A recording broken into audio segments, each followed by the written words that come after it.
Thikũ nini tu thutha wa mũtongoria wa bũrũri William Ruto kuga arĩa makuire o hamwe na arĩa magurarĩire mĩrũrũngano-inĩ ya mwaka wa 2024 hamwe na arĩa makuire kana kũgurara thutha wa ithurano cia mwaka wa 2017 nĩmekwamũkĩra marĩhi.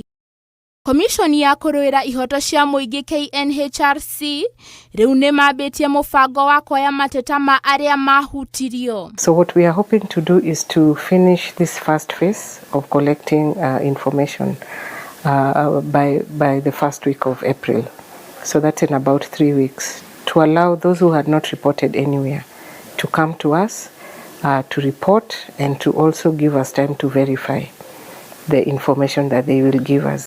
Ũũ nĩ kumana na amwe a arĩa magurarire kwaga kũheana riboti nĩ ũndũ wa gwĩtigĩra kũnyitwo nĩ borithi. They never reported. We are yet to verify that.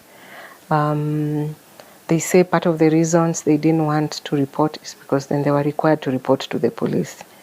And they were afraid of reprisals from the police and backlash from the police. Mũkana mũrũmu nĩ ũheanirwo kũrĩ arĩa mangĩciria kũhenania nĩguo marĩhwo. We've also put in place mechanisms to ensure that we weed out those claims that are false, including we will also push for prosecution of people who bring false claims. Oho arĩa mahutirio gĩthurano-inĩ kĩa mwaka wa 2013 mahota gũkarĩhwo. Try to stretch it a bit, maybe to 2013. But for now, really, the focus is on the 3 years, so that we see what we can.